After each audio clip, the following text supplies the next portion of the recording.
Isabella. Chapter 26. The Whispering Spectre. In the silent hours of my investigation, a wraith from the shadowy netherworld reached out to me. The restless spirit of a victim, caught between life and death, lingered with a purpose. This spectral messenger carried the anguish of the unfinished and the urgency of the undelivered, a vital clue hinting at deeper machinations. This ghost, ethereal and flickering, spoke of the Spectre's Covenant, a name that resonated with hidden magic and secret societies. With my senses finely attuned to the supernatural, I listened as the spirit revealed its tale, a story of a clandestine assembly where the lines between magic and mortality blurred. This covenant was a gathering of those who delved into the mysteries of the spectral, who sought to harness the energies at the boundary of life and death. It became clear that the Shade Reaper was not just a harbinger of chaos, but a puppet manipulated by this enigmatic society. With this revelation, my quest expanded beyond the hunt for a mere killer. It became a race to uncover the hidden sinews of power that tied the Shade Reaper to the Spectre's Covenant. The clue provided by the wraith was my compass, guiding me toward a world veiled in secrecy where the whispers of the dead held sway. My journey into the heart of the Covenant was a descent into an arcane labyrinth. I navigated through the occult underworld, each step guided by the ghostly clue, drawing me closer to the nexus of the Shade Reaper's power. The Covenant, shrouded in its own mythos, was an order balancing on the knife edge of moral ambiguity.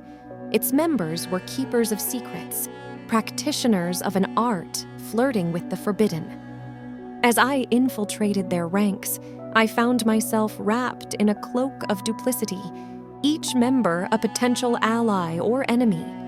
The deeper I ventured, the more the threads of the conspiracy unraveled, revealing a tapestry of intention and betrayal. The Spectre's Covenant held the key, but it was forged in the fires of manipulation and dark ambition. In confronting the Covenant, I faced the essence of my own power, a mirror to the darkness I wielded as a creature of the night. The ensuing battle was a clash of ideals as much as it was of magic, a test of my will against the collective might of an order that had traversed the centuries. Guided by the whispering spectre, I unraveled the enigma of the Spectre's Covenant, each victory a step toward ending the reign of the Shade Reaper. The night, once a tapestry of fear and mystery, began to yield its secrets, and in the heart of the ghostly clue lay the promise of the Reaper's undoing. Chapter 27. The Veil of Deception. Under the dark mantle of night, I, Isabella, cloaked in the armor of my resolve, ventured into the heart of the Spectre's Covenant. My vampire nature, a heritage of shadows and whispers, was my passport into the clandestine gatherings of this enigmatic assembly. The Covenant's lair was a sanctum of secrets, where the air thrummed with the power of the unseen and knowledge of ages was traded like precious currency. In this gathering of seekers of the forbidden, I moved with a grace that belied the danger of my mission. Each member was a vigilant sentinel of the occult, their eyes sharp, their senses attuned to the arcane. My guise was meticulously crafted, my identity a tapestry woven from half-truths and shadows. I presented myself as a connoisseur of the hidden, a purveyor of knowledge that skirted the edge of darkness. My allure was magnetic, my presence an enigma that drew the members of the Covenant toward me like moths to a flame. My vampire abilities, honed over centuries, served me well. I listened with a predator's acuity, my eyes piercing the gloom to unveil the truth beneath the surface. My charm was my weapon, my intellect my shield, as I navigated the treacherous waters of the Covenant's politics. The hidden meetings were a tapestry of ritual and conspiracy. I remained alert to the undercurrents of dialogue, each word a potential clue. each gesture a piece of the puzzle I sought to complete. As I delved deeper into the heart of the Covenant, the link between the Shade Reaper and the Society began to crystallize. The symbols, the rituals, they were part of a grander scheme orchestrated by the Covenant from the shadows. The Reaper was their hand, extending into the world to sow terror and reap a harvest of fear. Infiltrating the Spectre's Covenant was a dance with danger, a game of mirrors where each step could be my last. I walked the razor's edge between discovery and anonymity, the hunter and the hunted. My search for the truth was a descent into the abyss, but I was no stranger to darkness. With each secret uncovered, each alliance forged in darkness, I drew closer to unveiling the true nature of the Covenant's link to the Shade Reaper. My journey was solitary, but I was driven by the memory of Elias, by the need to protect the world from the shadows that sought to engulf it. The Spectre's Covenant, with its tapestry of dark designs, had not reckoned with the force that was I, Isabella. I was the night incarnate, and within their domain, I would be their unraveling. Chapter 28: Unveiling Darkness. Amidst the clandestine incantations and summoning of eldritch energies, I, Isabella, found myself an unseen observer to the unraveling of a mystery that had shrouded our town in fear. The Spectre's Covenant, cloaked in the sanctity of their hidden chamber, commenced a ritual poised to pierce the veil between realms. As the ceremonial chants reached a crescendo and the air crackled with power, the Shade Reaper emerged from the shadows. I recognized his true form as a man I had seen in passing, a former member of the Covenant. Once filled with ambition and greed for dark magic, he now stood as an avatar of vengeance and obsession, corrupted by the powers he had sought to control. His ritual was a sinister symphony, a composition of spells woven during his exile. He aimed to usurp the Covenant's authority, to claim the supernatural realm for himself and bend it to his will. Each life he took, each symbol he carved, was a note in this dark melody, steps towards his ascent to power. Concealed within the Covenant's ranks, a chill crept over me, not from the night, but from realizing the depth of the Shade Reaper's madness. He was no longer just a killer, but a harbinger of potential apocalypse. His intentions were clear: to harness supernatural energies, shatter the barriers between worlds, and reign over the resulting chaos. The Covenant, blind to the traitor in their midst, continued their ritual, ignorant of the looming threat. I knew then that the time for stealth had passed. I had to act, or the balance between the realms would crumble under the Shade Reaper's twisted desire. With the stealth of a predator, I prepared to confront him, my senses sharp, muscles tensed for the impending battle that would decide the fate of our worlds.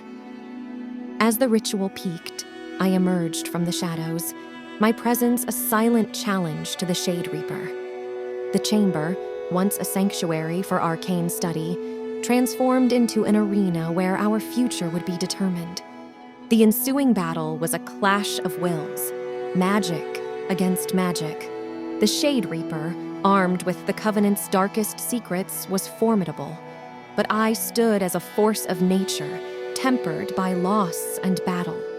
In the midst of the chaotic ritual, amidst the energies unleashed and spells cast, I fought not just for the living, but in memory of the fallen. The Shade Reaper's true identity, now revealed, was the key to ending his reign of terror. The night bore witness as I became the instrument to conclude his sinister aspirations. Chapter 29: The Eclipse of Malice. From my vantage point, the chamber, once a sacred site for the Spectre's Covenant, had transformed into a battleground. The air was electrified, charged with the promise of the imminent clash. I stood my ground, a testament to the centuries of vampire lore and the wisdom Elias had bestowed upon me. Opposite me was the Shade Reaper, his face a contorted mask of vengeance and chaos, a living embodiment of the dark arts he had succumbed to. Our final confrontation was a whirlwind of shadows and sorcery. The rogue magician, with his mastery over the dark arts, conjured eldritch energies that warped the air itself. I, poised as the eternal huntress, drew upon my vampire heritage and the skills honed under Elias's guidance.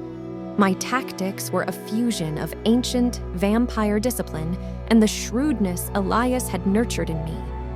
This battle was more than a mere exchange of physical blows. It was a duel of intellect and power. Each of our strikes was imbued with magic, each defense a display of our extraordinary abilities. The chamber resonated with our clashing wills, its walls silent witnesses to our ferocious engagement. I danced through the Shade Reaper's assaults with the elegance of a prima ballerina, each movement a carefully calculated response to his dark incantations. I invoked spells of binding and banishment, my voice weaving a melody that unraveled his conjurations. Throughout, Elias's memory was my beacon, his voice a constant whisper in my ear, guiding, warning, and empowering me. Despite his formidable power, the Shade Reaper found in me an adversary unlike any other. I was the avenger of the night, a manifestation of every life he had stolen, the embodiment of every fear he had instilled. Our fight transcended a mere struggle for survival. It was a declaration that the night would no longer tolerate such a creature of malice. As our duel reached its crescendo, the power we unleashed threatened to rupture the supernatural realm itself. Channeling the collective strength and resolve of those who stood with me in spirit, I met the Shade Reaper's final assault with a force that was both timeless and overwhelming. The chamber trembled under the magnitude of our conflict, the air scorching with the intensity of our magic. Ultimately, it was my unwavering will that shattered the darkness. With a definitive act, I broke the Shade Reaper's grasp on the supernatural world, his body and spirit succumbing to the sheer power I wielded. In the aftermath, the Covenant's chamber stood as a testament to the battle it had contained. The Shade Reaper was vanquished. His reign of terror ended by the very shadows he had once commanded. Standing there, my heart felt both a weight of sorrow and a lightness of relief, gazing upon my fallen foe and knowing the night was safe once more. The Battle of Shadows had been reignited and won.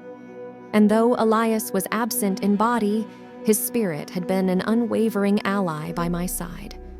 My victory was not solely mine, but for all those touched by the Shade Reaper's darkness, and in honor of the man who had taught me the true essence of strength. Chapter 30. The Dusk of Sorrow, the Dawn of Peace. In the quiet aftermath of the tempestuous battle, as the last reverberations of conflict dissolved into the night's stillness, I found myself amidst the remnants of a hard-won conflict. The menace of the Shade Reaper was extinguished, and the once concealed machinations of the Spectre's Covenant were now exposed in the unyielding light of truth. A tranquility pervaded the air, a sense of fulfillment that had long been elusive to me. Alone in my triumph, I stood at a juncture of sorrow and tranquility. Elias's absence cast a long shadow, a poignant reminder of the price paid for this moment of peace. I allowed myself to truly mourn, acknowledging the profound depth of my loss. Elias had been more than a comrade. He was a reflection of my own soul. In these moments of silent remembrance, I honored the sacrifices that had paved the way to this juncture. Elias's spirit, I felt, lived on, in the lives he had touched, the bravery he had kindled, and the battles he had fought by my side. His final act was one of unparalleled heroism, resonating through the supernatural realm's history. This morning was a quiet song, interwoven into the very essence of my being. Yet amidst its somber tones, there was a hint of hope. Elias had envisioned a world where darkness was held at bay, where night was a sanctuary, not a battlefield. This vision, his legacy, was now mine to uphold. The closure that enveloped me was not an end, but a new beginning. The path before me was lit by the glow of remembrance, each step a homage to what had been and a foundation for what was yet to come. The looming catastrophe had been averted, replaced by the prospect of peace.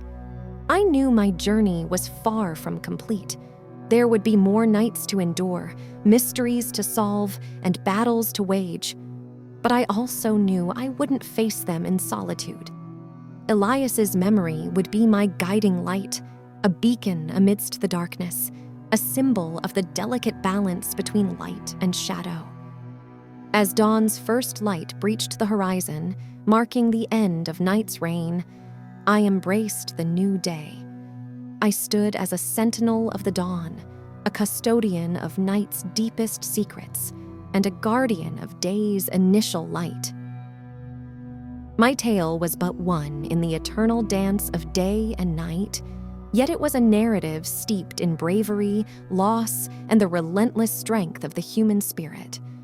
The closure I found was a hallowed quiet, a moment of peace both earned and treasured, a transition from shadow to light.